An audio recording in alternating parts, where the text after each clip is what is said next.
I'm Nicki Edgell. And I'm Kirsten Chick. We're both practicing nutritionists and we're here to teach you simple, delicious and easy to cook healthy recipes. We offer cookery workshops and you can see information about those on www.goodfoodcookery.co.uk. So we're going to be making a quinoa salad, and the ingredients you will need are 2 cups of quinoa, preferably soaked in water overnight, 1 to 2 teaspoons of tahini, preferably raw organic tahini, which you can get at most health food shops, some beetroot, raw beetroot grated, some aramay seaweed. This is needing soaking, comes in a packet dried, and you soak that for 10 to 20 minutes. 1 to 2 handfuls of watercress, an onion, garlic, some ginger, and some spices, some cumin and some turmeric. So the quinoa is a fantastic superfood. It is very easy to cook with. A lot of people haven't got experience of cooking with it, so find it a bit difficult to know what to do with it. So that's why we're going to teach you today what to do. It is a complete protein on a par with any meat. It's fantastically rich in calcium, more than any milk you might drink, and full of B vitamins and vitamin E, wonderful source of iron too. Yes, it's actually a seed, although you can treat it like a grain, and that's pretty much what we'll be doing today. So it's fairly interchangeable with things like couscous, millet and so on. And because it's a seed, it's best soaked overnight to rinse away the phytates, which can interrupt with your absorption of minerals, and also deactivate the enzyme inhibitors. Okay, so we're going to start by cooking up the quinoa. I'm going to put 2 cups of quinoa in the pan.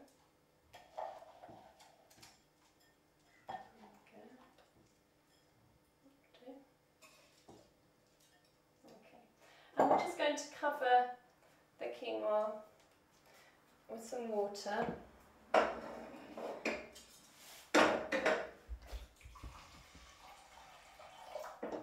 Just so that it's just over the top of the quinoa. While the quinoa's simmering, we're going to soak the aramay seaweed. Seaweed's a fantastic ingredient to add to any cooked dish, or even any salads as well. They do need soaking to soften up, and what I'm going to do is literally pour some water over this seaweed now. So the next thing we need to do is chop and cook some onion, and also while I'm doing that I'm going to ask Kirsten just to grate some beetroot. Beetroot's fantastic in the winter. It's a wonderful vegetable. The colour's deep and dark, it really matches the energy of the time of year. In winter, in terms of the Chinese 5 elements, one of the colours is white, and in autumn, and so we've got our onion, we've got our quinoa, we've got our garlic, all very, very suited to this time of year. There are also what we call pungent flavours, and that's suitable for the autumn's metal element as well. So onions, garlic, turmeric, cumin, they're all very pungent flavours. So that tends to support us through the autumn season, and organs such as the large intestine, the lungs benefit really well from this particular flavour.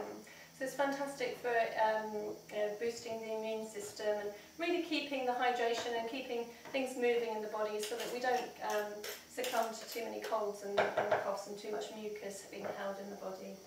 So I'm going to use coconut oil to soften the onion. And coconut is a fantastic oil to use. It's a medium chain saturated fat. Our bodies, contrary to belief, do need a certain amount of saturated fat, and this is fantastic. It's got many, many health-giving properties. It's antibacterial, antiviral, It's mainly lauric acid, which is the main ingredient of mother's milk, which keeps the babies from getting ill.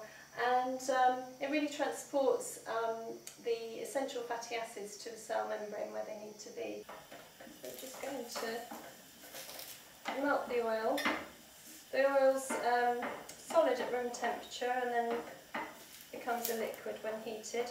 It doesn't damage. Most other oils that you will buy in the supermarkets will damage and they'll be very, very bad for your body.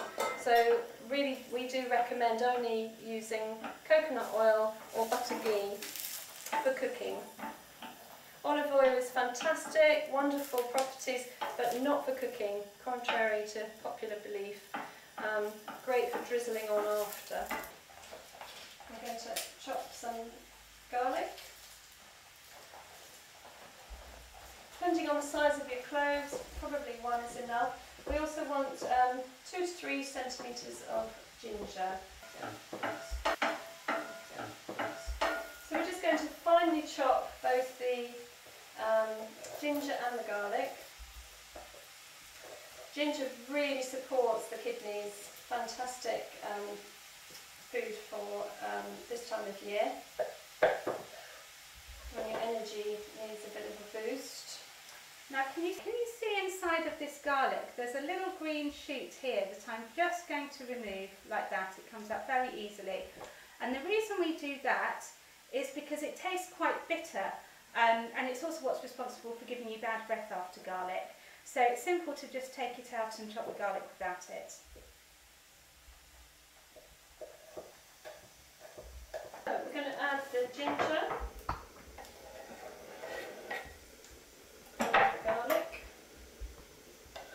Now you can always vary the recipe a little bit. You can always put a bit more garlic or a bit less ginger, a bit more garlic and more ginger, however your taste buds tell you.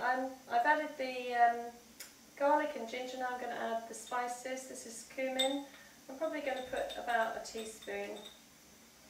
You can add again more or less depending on your taste. And then the turmeric. Turmeric's a fantastic antioxidant, again wonderful immune booster at this time of year. Again, I'm going to put about a teaspoon in. It's also wonderful for healing the connective tissue, so that's your skin, that's the tissue that makes up your organs, and that's the lining of your whole digestive tract. Really loves turmeric. It's very healing, and it's used in quite a lot of therapies, including anti-cancer therapies and treatments. So here we've got the cooked quinoa, and you can see how it's sort of unspiraled itself. You can see these little white husks there, and it's beautifully hydrated and cooked. And we've left just a little bit of water in the bottom there because we're going to add some tahini to that to give it a really nice creamy thick sauce. Tahini, I'm going to add 1 to 2 teaspoons of the tahini to the residue water in the quinoa. Tahini is just a paste of sesame seeds, and again it's wonderfully rich in essential fats, in omega-6, and so we've got 2 seeds here now. We've got the quinoa and the tahini, and we're just going to, I'm just finding the water at the base and just mixing it in till it becomes a nice paste. Well, that really looks gorgeous. It smells gorgeous too. The lovely rich colour of the turmeric. So there you can see. I'm just going to add, just mix it around and you'll get that turmeric coating the whole of the quinoa there now. The next stage is to add the grated beetroot and a few handfuls of watercress. Watercress again is going to give us our really dark green leafy vegetable, which is really important for this time of year. And I'm just going to chop a couple of handfuls. Quite small. What I love about watercress is it's a homegrown superfood. We get all of these imported superfoods from very, very far overseas, whereas actually we have watercress growing on our own doorstep, and it's full of nutrients. I just picked some in a stream in Cornwall last week. It's absolutely fantastic. Tasted wonderful.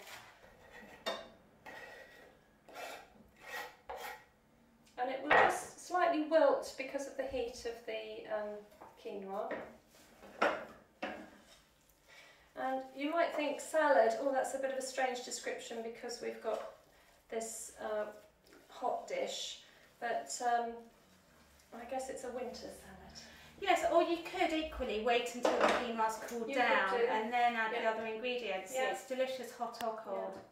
So now you can see I've added in the watercress, and there's a lovely green colour going through now, and I'm going to be adding now the seaweed, the arame seaweed, and the grated raw beetroot. Okay, there we go. So I'm just going to stir in the beetroot. Now all of these things do give off colour, so it's just sort of chopping and changing in colour. First of all it was the lovely orange of the turmeric, then the green, and now we've got this lovely red coming through of the beetroot. It's starting to look really like a winter salad to me. And we're just going to add in a nice good handful of arame. We'll mix that through.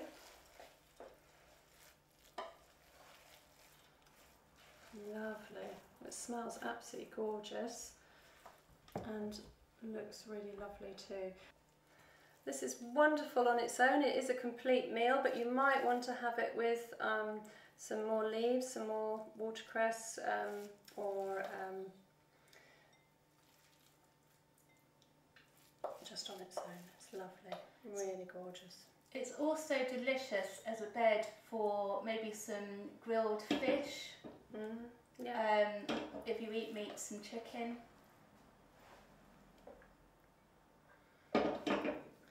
So I'm just going to garnish this with a few sprigs of watercress on the top. I do think presentation really finishes off a dish, even however much it looks lovely. You know, your taste buds, your juices of that starts that digestive process going in the body really get going when you see something that looks gorgeous. So there we are, we've got a bit of watercress. Just going to drizzle on a little bit of lemon juice, just like you would any salad. And you know, depending on your taste, you could add a little bit of olive oil. Just to drizzle. Yeah. This isn't totally necessary, it's entirely your taste. That is rather lovely.